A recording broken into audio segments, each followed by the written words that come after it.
today is Saturday, which is really the last day of the week for me because Sundays I usually take the whole day off just to recover. So the last workout, gotta make it the best workout. Well, the last encore workout of the week. And I preach this a lot on my Instagram, but especially if you're trying to get better in the off season, it's so important to come in the gym with a plan, already knowing what you're doing. So today, since throughout the week, I've done a bunch of like skill specific work. Like each day I'll work on like say ball handling or finishing or shooting.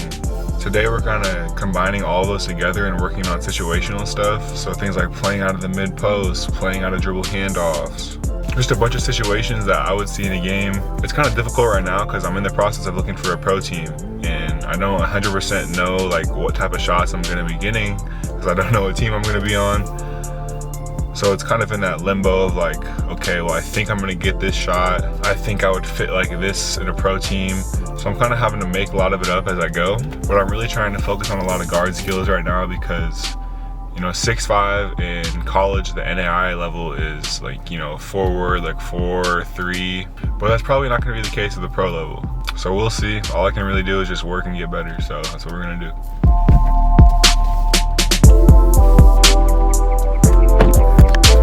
Of course, with my luck, I get here and there's an event going on in the gym, bro. Like that just makes me so mad. Why do people use the gym for events, bro? Like people will use a gym for anything other than basketball, bro. It's crazy. And I really wanted to just say F it and go home, but we're here. So we're in the racquetball court.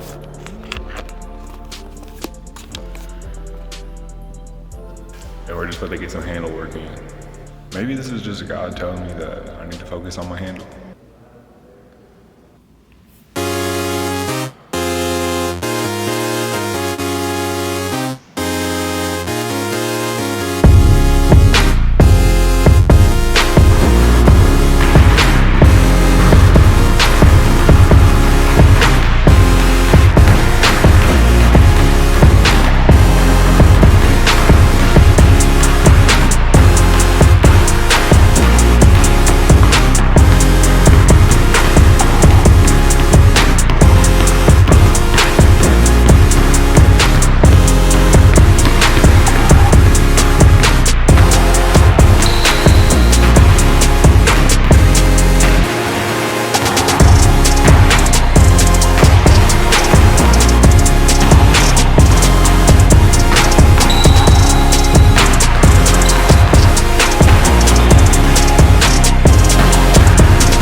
And the first variation of this shoe is my favorite weight shoe that I've ever worn. And I'm about 3 days into wearing these now, and I think these might beat them, I can't lie to you. I'm gonna post a full review on my Instagram when I get a really good feel for them and wear them a couple weeks. But a couple quick takeaways. First is this like really flat insole. Like the insole extends out a little bit.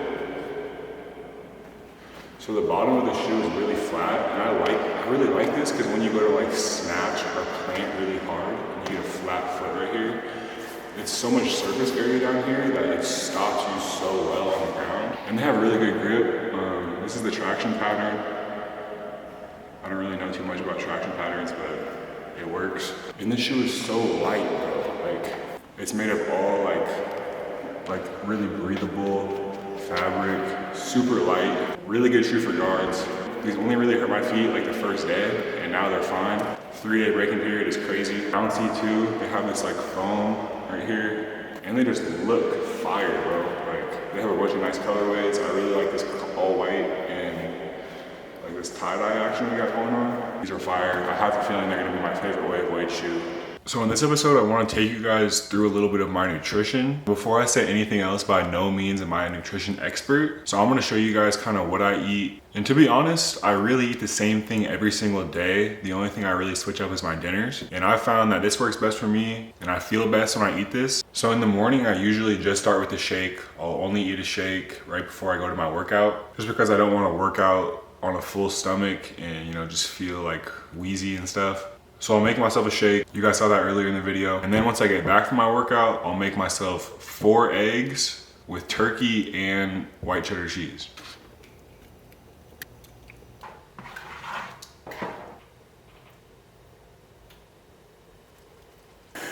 Real simple breakfast.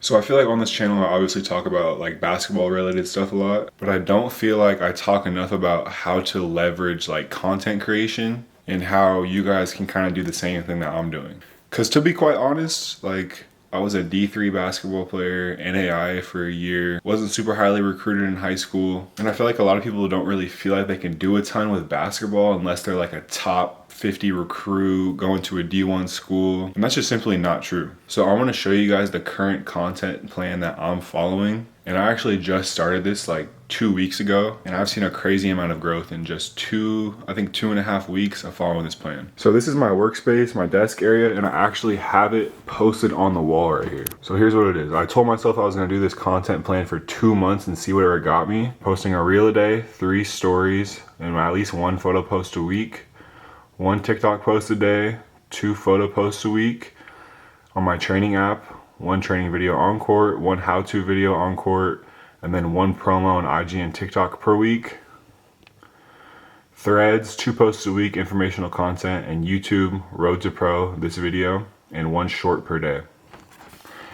And I started this on 4/7, and these are the numbers that I was at.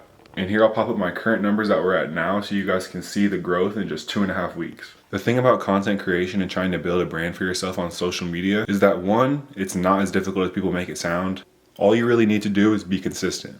If you make a content plan and follow it, over time your content's gonna get better. You're gonna have better video ideas over time. You'll slowly start to see what works and what doesn't work, and you'll carve out a niche for yourself.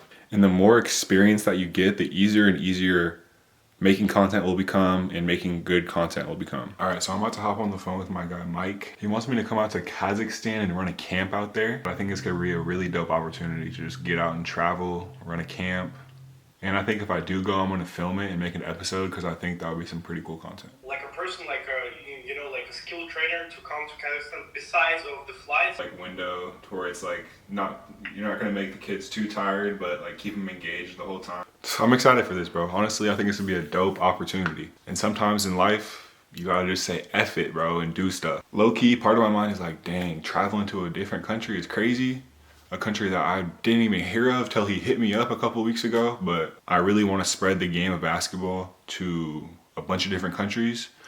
And the opportunity to lead a camp in a different country, experience culture, I'm excited. I'm excited. I'm about to go to the gym, but this is meal 2.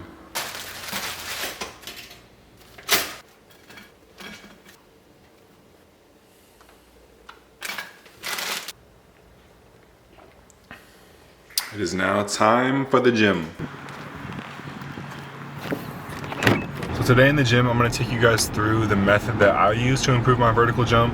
It's called the French contrast method, and basically what it is like contrasting heavy weighted movements with explosive body weight movements, banded movements.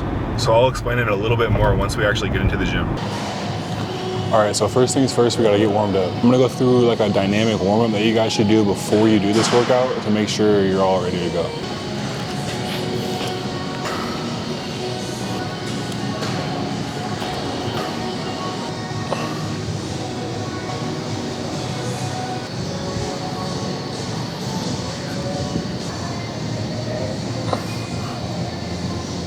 So those couple of movements were more like stretches to get us loose. Now these are gonna be some accessory movements to get blood flow and to get our nervous system ready to lift heavy weight. So these are just seated pikes to get that upper quad fired up. So for this one, we're just doing hamstring curls with a yoga ball.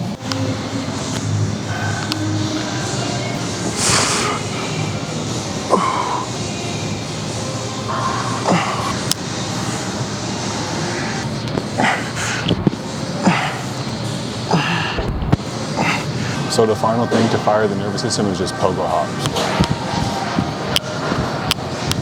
So for the French contrast method, we're gonna start out with our heavy movement.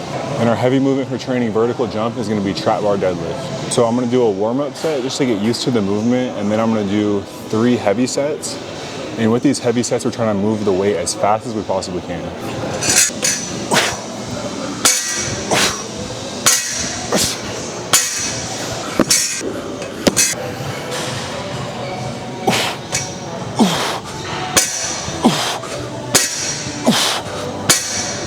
So right after that heavy movement, we're moving right into an explosive plyo. This is where that contrast method comes in.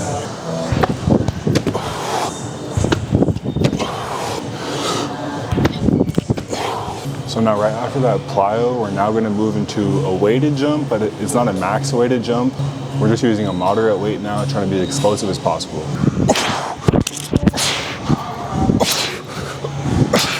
So for the last part of the superset, we're gonna do assisted jumps. So if you have a band, you can use that, or you can just use something to grab onto to pull yourself up. Now that we ran through that once, so we're gonna run through it 3 times total. And the only things that I want you to change are to increase the weight on the trap bar movement and to vary the plyo that you do each time. And for this heavy trap bar movement, on our top set, we want to get up to about 80% of our max. The point of this isn't to do as much weight as we possibly can, but it's to do as much weight as we can move fast, if that makes sense. So we want to have a heavy weight, but we want it to be a weight that we can still move fairly quick.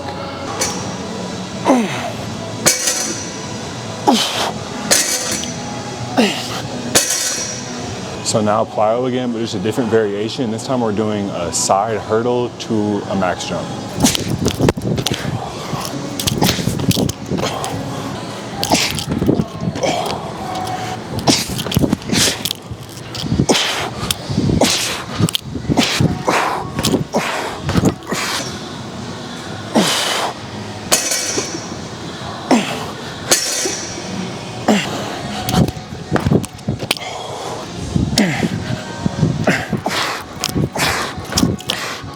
So after 3 rounds of that, your legs should be pretty cooked. And if you do that at least once a week, I promise you your vertical is going through the roof. It's literally a power cheat code, so try it out. And if you want training for things other than vertical jump, you want strength training, you want lateral quickness, you want injury prevention, I have all of that on my training app. Information to that is gonna be linked in the description. So if you wanna train with me, click that. Soon I'm also gonna have personalized programs for you guys. It'll come with lifetime access to my app, as well as a personalized program for you and 24-hour support to be able to contact me. So click the link in the description to check that out. So usually once I do my second lift, then I'll have another protein shake just to get more protein and more calories in.